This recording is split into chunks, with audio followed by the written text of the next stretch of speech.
My topic is, it's a little abstract to start with, so just bear with me for a minute. But if you think of a form as a conversation between the person filling out the form and maybe the business or the organization that is kind of represented on that form, that's kind of where I started my thinking. So forms as a conversation. And there's a lot in that. The literal questions on the form are sort of conversational. And then the visual design is also communicating attitudes. It's sending a message. So starting out with this idea of a form as a conversation is sort of where I began, and then it develops into web forms specifically. So when thinking about a form, the kinds of communication, there are things a person will literally pick up about a form. What is the exact phrasing of the questions? What's the language used? And then there's kind of the subliminal messaging as well. So one of my pet peeves is when something is like bolded or, underlined in fine print. Like that's a very conflicting message. Is it important? Is it not important? Why is it in fine print? So those are kind of examples of what I'm getting at with communication of a form. And then again, like visual design, and then the intent of the form is really important.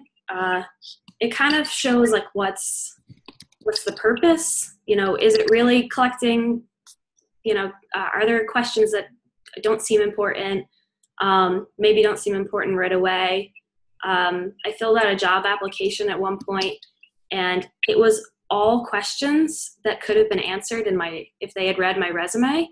And I got really annoyed, and I asked my dad about it, and he said, "Oh, they can't tell you this, but they just want a signature next to or underneath the line that says everything in this form is accurate. You're not lying." And I was like, "Oh, well, why didn't they just have me fill out that section of the form?"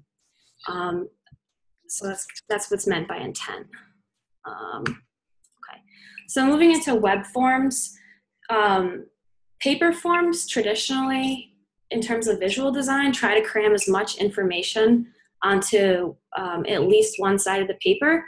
And if they have to go to two sides, then they try to keep it to two sides. So everything looks really cramped, typically, has lots of boxes, fine print, and that can be overwhelming for people if you have several pages of that. Web forms have all the same considerations of paper forms, but now they have new and additional considerations to make because of the platform. So you don't have to interact with paper the way that you interact with the web form. Clicking, double-clicking, hovering, stuff on mobile. You can't hover on mobile, so how is that form going to be different interacting with via a desktop where you have a keyboard and a mouse, or where everything is touch compatible like iPad or smartphone. Accessibility specifically with like language options.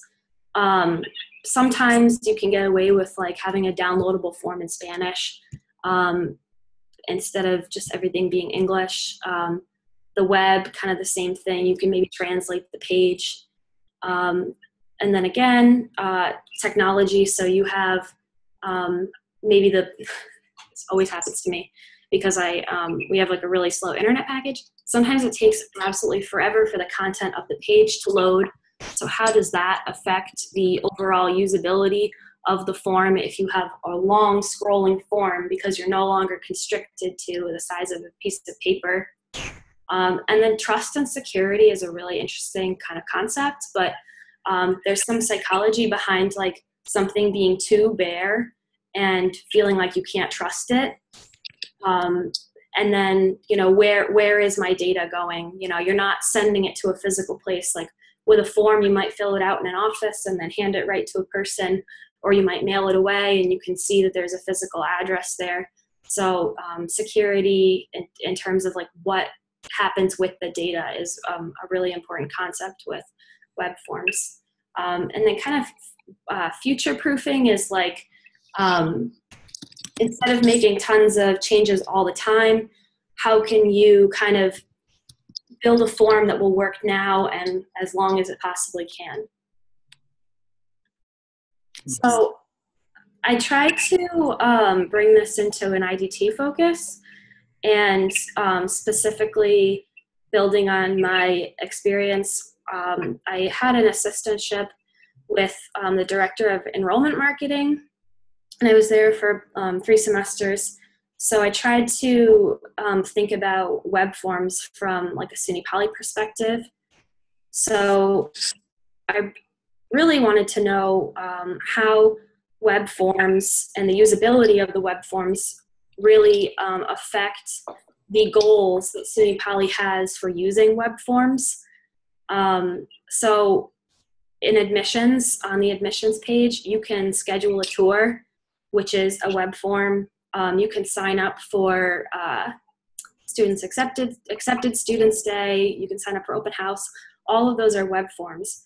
And they're, in my opinion, they're pretty good. They're short, sweet, and simple. And I think those do meet those goals.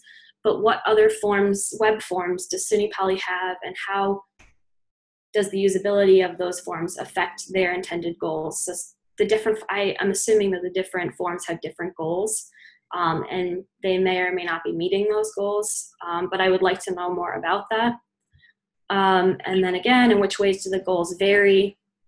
Maybe kind of surrounding like mental models and perceptions of the user and SUNY Poly, kind of as an entity. Like, what are the differing gaps of perceptions? Like, a student might find one form like too complicated, doesn't really accomplish anything, but you know, SUNY Poly might think all the information on there is relevant, when a student might not want to keep filling out their name and address every time they fill out a form. Their perception might be like, the college has that information. Why do I need to keep filling this out? And then kind of to get back to theory, like which principles of design do the web forms currently use, and which ones should they be using? So because usability is really a crossroads of visual design, information design, functional, and what I mean by functional is like platform considerations. You know, is it, it's probably a web, like a browser, so like a web app instead of like using an app. So what are, it's a really kind of hairy territory. There's nothing structured about it. It's very flexible. So there were a ton of theories that I could go into, but I just put a few of them up here because they're a little bit higher level than some of the very specific ones for visual design. So I'm not like totally familiar with them all off the top of my head yet, but I think some of the most important ones here relate to the actual content and the visual design. So in terms of, so starting with something like aesthetic usability, this is sort of a funny perception one. It's where aesthetically pleasing designs appear to be easier to use than less aesthetic designs. And to me, when I interpret that, it kind of leans itself towards simplicity, which is then a visual design consideration. Scaling fallacy is when you make the assumption that something that works at a particular scale is going to work just as well at a larger or smaller scale. Thinking about web apps for desktop versus mobile, that's not always the case. You know, things for mobile have to be designed very differently than things for the web. Signal to noise was really interesting to me. Mm-hmm. This is, you want enough noise that it's not too sparse, but you don't want it to be too noisy because then something's not right. So a good signal to noise ratio is when you hit that perfect balance of enough noise, which could be color, could be variations in sizes of different elements on a web page, to the actual content. And then Miller's Law is about how many pieces of information a person can generally have on their mind at once, and I think it's 7. So you never want to have more than 5 to 9 pieces of information presented at a time, because they can't think about that much information. So chunking is a really important design principle to utilize, in that you organize similar information together. So you're not really thinking about 7 different things. It's one thing, and they're all very similar. These are just some of the theories. I'm having a hard time actually like really scaling down the theories. So maybe you can help me with that. Mm-hmm. And then some methods. So I do want to create something. And initially I was thinking about doing some sort of like guidebook or like a reference material. And I'll point to one of my favorite examples of this. So doing a quick heuristic evaluation, I don't know if that's the right term that I need to be using, but that's kind of like the best term to describe it.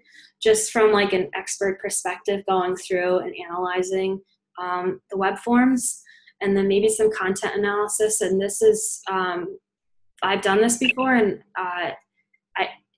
how I'm using it right now is just meant to kind of get to the intent of each of the forms and each of the questions. So asking, is this relevant? Is this not relevant?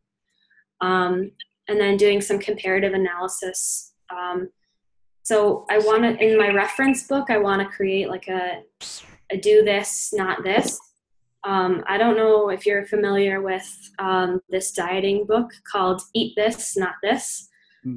But I think it does an excellent job at distilling all the information that you need to know about dieting into a simple comparison, where it takes 2 things that are technically the same item, like it's 2 cheeseburgers, and it says eat this one, not this one. And you don't have to know anything about nutrition, about dieting. You don't have to pay attention to any myths or any actual facts. It points out like why you want to eat this one and why you don't want to eat this one.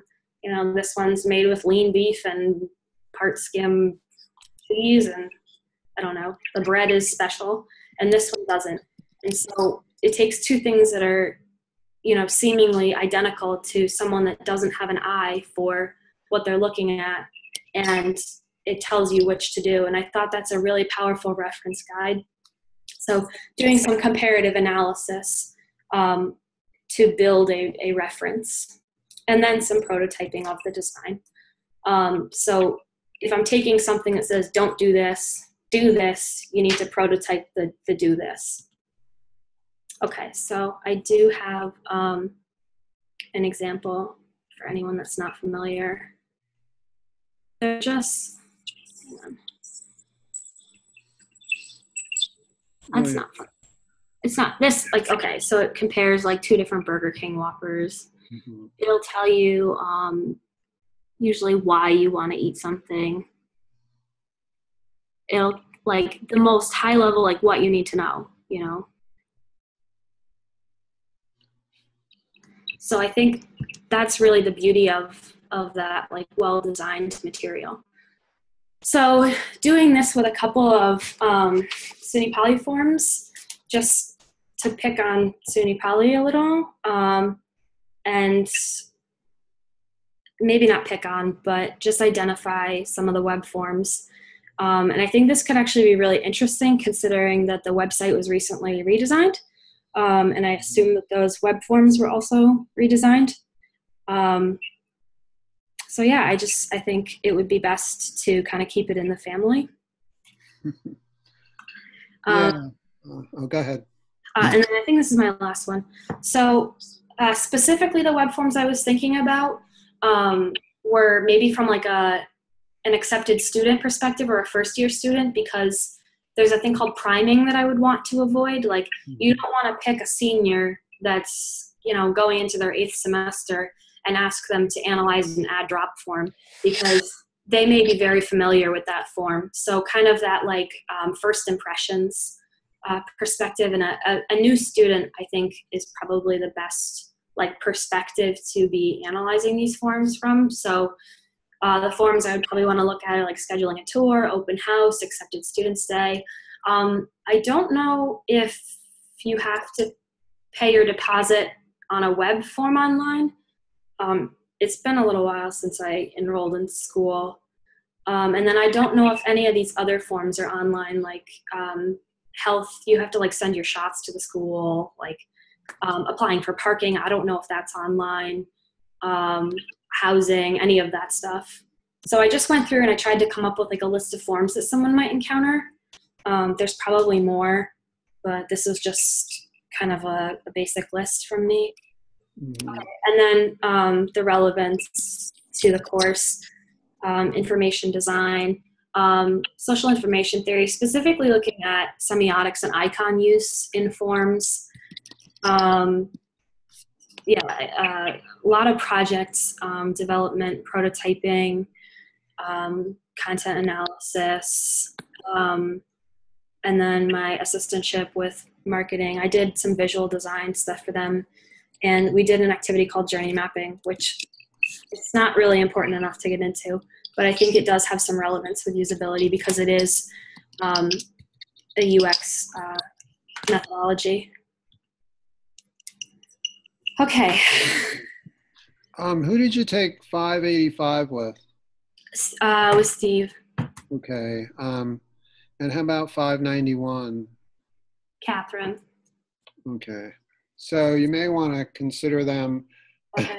I would also really think about Anna Joffrey. She's not someone I think any of our students have taken courses with yet because she just started here and she's been mainly teaching undergrads, but she's a visualization specialist in particular. And I think particularly in terms of mental models, in terms of journey mapping, you mentioned, these sorts of things are what she does. So I would consider her, the principles of design, of course, is right in her backyard and mine too, but I think that's something. One thing I would say is you need to tighten your focus. I would look at just forms that a new student would have, for an example, that a new student who's considering going to school might have to fill out before they get their tour or whatever opening experience they're going to get. Maybe it's just sending in their GRE, whatever their SAT scores or something. But tighten your focus on a particular demographic, say freshmen. You mentioned that too, and particular need, coming to campus, what that's like, and just as tight as you can get, even if it was gender specific or age, something that gives you a clear focus so you know who your audience is. Okay. On that note, I did want to actually analyze the SUNY application because I think that the usability of that form in particular really determines or has a great impact on whether or not a student is going to go to a school. Because if filling that application out is harder than using the Common App, like why on earth would you use it? But, from like any college's perspective, their goal is always to get as many students to enroll. So you would want to make that application really easy to use. Right. But I realize that that's not SUNY Poly's territory. They have no control over that, which is why I backed out of that and I tried to do other forms for SUNY Poly. And I do think the intention of the college is always growth and retention. So I assume that the forms and like the process surrounding the forms for certain things is meant to be easy, but I didn't want to go ahead and assume those things, but I also wasn't sure how I was going to be able to study how SUNY Poly has the ability to control that. Yeah, well, you don't particularly have to worry about that in a sense. I'm not sure, it's sort of your job is to do the analysis and it'd be nice if that could affect them, but if it doesn't, it doesn't. I mean, it would be nice to look at some set of forms that we do control, but those may be kind of boring for forms for sort of older users who are going to put up with it anyway because they have to fill them out or whatever. Right.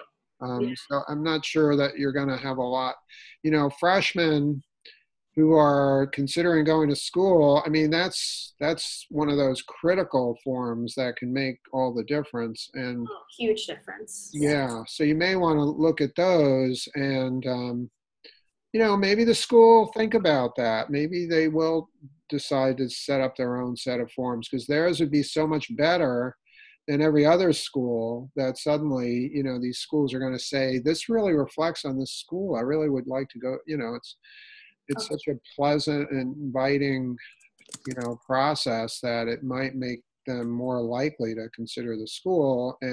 But you can't control that. So you submit it and you tell them what you discovered, and then they decide if they want to go to the next level and actually, change it.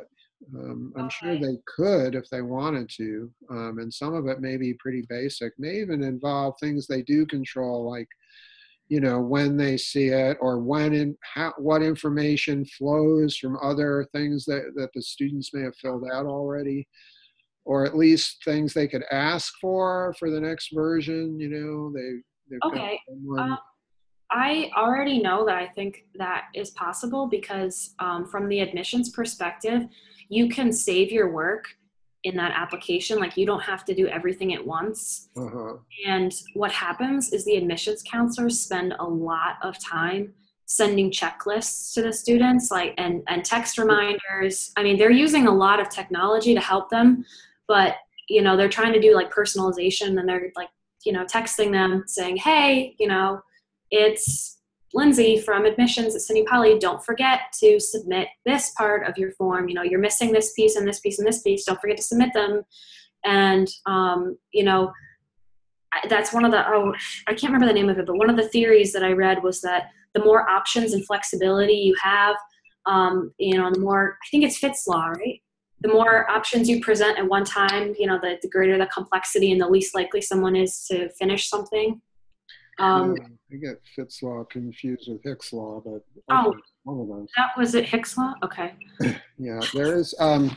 But no, there is a Fitts law too, so I have to look it up, but I don't have it in front of me. But I know we're running out of time, but I did want to say, well, can you release your screen for a minute? I just wanted to show you something because, you mentioned this idea of, let me just see if I can find this. Yeah. Now this is, oh yeah, there it is. Okay. This is something that's in, you mentioned the eat this, not that. These are actually accessibility. This, by the way, is available in the library of resources for this class. But these are actually, I think, almost more relevant to what you're doing. And so it's almost like you could take something like this. It's almost like your design principles, but specific to people, who have certain needs. Now, this may not quite work, but the idea is that if you design things that are easier and more accessible, it's also easier for everyone. So it's something to think about as a sort of a test case. But the idea is that you would just, if you were to choose these, you would just apply these. So in other words, tighten your focus. What do you want to use for comparative analysis? Don't go all over the place with 6 different, guidelines or theories. But I like the noise, signal to noise, actually, because that's Shannon Weaver, and that's one of the basic technology or issues that's sort of basic to information design. And by the way, what your purpose is really in signal to noise is to get, your aim is for a perfect signal. So in other words, if I say something, you understand it completely. But most of the time, partly because it's difficult to hear me, partly because the terms I use may not be clear, partly for a lot of reasons. some of it's technological, some of it is simply terminology. You may have difficulty with that. So I think the signal to noise could be at least one of just a very few, because if you get deep into signal to noise, you're going to have plenty to cover. Okay. So I don't think you need a lot. And so the other thought is to consider sending this over to Anna Joffrey and see what she thinks. I think it's someone who, in terms of what she does, which is sort of visualization, it's sort of where you're going with this. In other words, these don't look really very readable or understandable, and there's no strong mental models. So when is it getting too complicated? I think those are all issues she'll be interested in. Okay. But I Can know you spell Joffrey for me? Joffre. I did send out in one of my announcements, you'll see I've got every one, and you can type her name into the search bar on our website and you'll find out more about her. Okay. I think that's the right spelling. You could try one F or two. I think there's two. Okay. Let me just put this into the chat bar. Okay, but I will stop my sharing. Okay, Bianca, why don't